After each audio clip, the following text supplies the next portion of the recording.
Hold up, did one of the biggest sports networks just expose what's really happening inside the Indiana Fever locker room?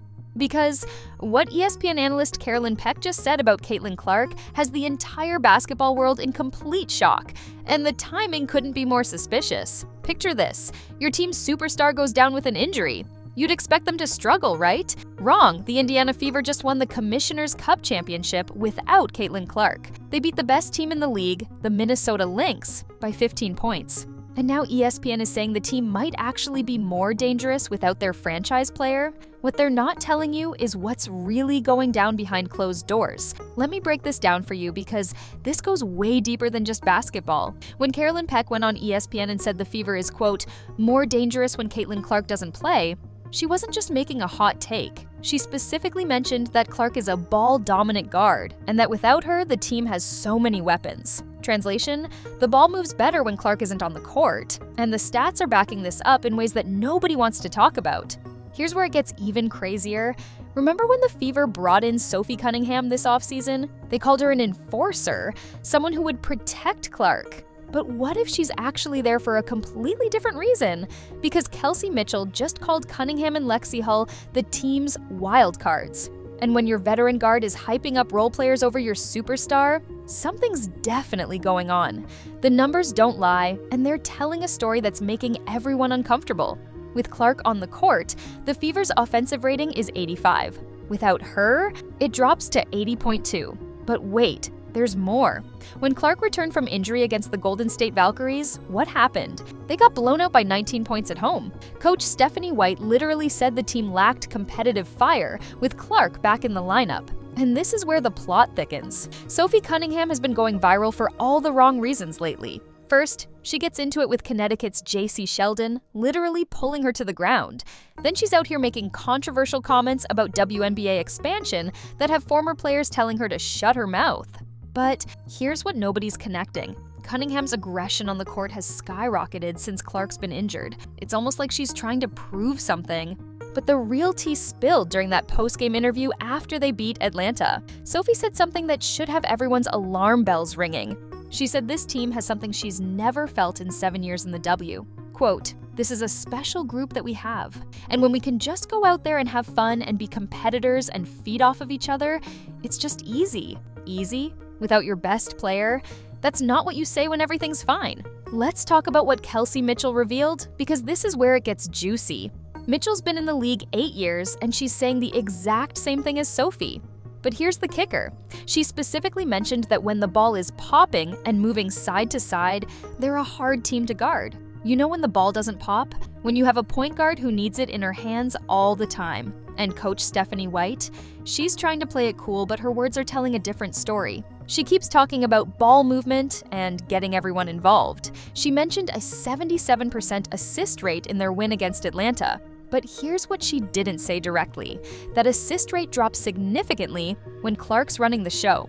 Subscribe right now if you want to hear what happens next, because this story is about to blow up. Now, let's address the elephant in the room. Caitlin Clark is averaging 18.2 points, 8.9 assists, but also 5.9 turnovers per game. Those turnovers, they're killing the team's flow.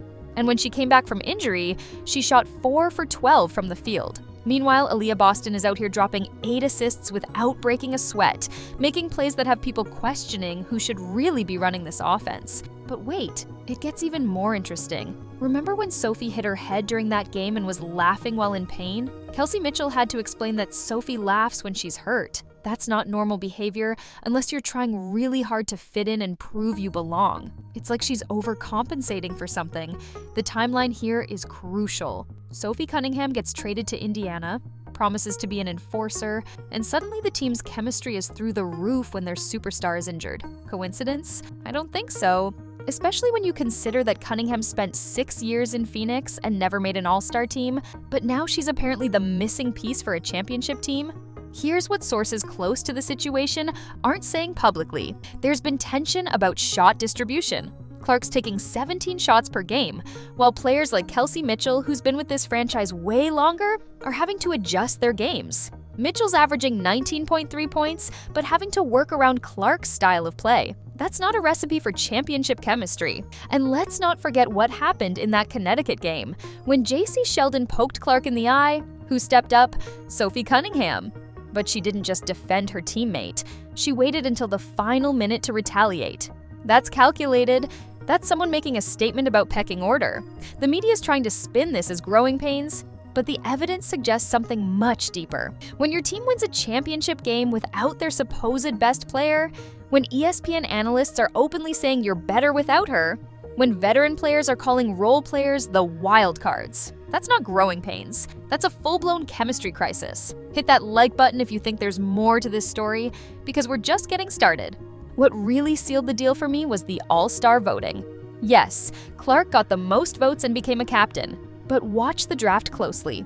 She picked her Fever teammates first. Aaliyah Boston #1 overall, then Kelsey Mitchell. Was that genuine team loyalty, or was she trying to smooth over locker room tensions? Because actions on the court are telling a different story. The Fever's president came out talking about their Caitlin Clark-centric plan for 2025. But here's the thing. The players on the court seem to have a different plan. They're playing a style that emphasizes ball movement, multiple scorers, and team defense. That's not Clark's game. She's a volume shooter who needs the ball to be effective. And can we talk about the injury situation for a second? Clark's missed 10 games already this season with 2 different injuries. That's more games than she missed in her entire college career. Some people are whispering that these injuries are awfully convenient when the team needs to figure out their identity. I'm not saying she's faking, but the timing is suspicious. The truth is, basketball is a game of chemistry, and right now, the Indiana Fever has better chemistry without their highest paid player on the court. That's not an opinion anymore. That's backed up by wins, losses, and championship trophies. The Commissioner's Cup doesn't lie. Sophie Cunningham said something else that nobody's talking about. She mentioned that this team has phenomenal people who do the right thing. In basketball speak, that's code for players who share the ball and play within the system. So who's not doing the right thing? Connect the dots, people. The schedule maker did the Fever no favors either. They're not playing Atlanta again this season after splitting 2-2, but you know what game everyone's circling on their calendars? The next time Caitlin Clark has to prove she makes this team better, not worse, because right now, the evidence is pointing in a direction that nobody wants to admit. Look, I'm not saying Caitlin Clark isn't talented. She's incredibly gifted. But talent doesn't always equal winning, especially when it disrupts team chemistry. And right now, the Indiana Fever has to answer a question that could define their season. Are they better as Caitlin Clark's team, or as a team that happens to have Caitlin Clark? The answer might shock you. But one thing's for sure, this story is far from over. The Fever are sitting at 9-10, barely above 500. They've got championship-level talent, but something's not clicking when everyone's healthy. And until they figure it out, the drama's only going to get worse. Comment below if you think the Fever should build around Clark or continue with their team-first approach, because this decision could make or break their championship hopes. And make sure you're subscribed with notifications on, because when this situation explodes, and trust me, it will, you'll want to be the first to know what really went down in Indianapolis.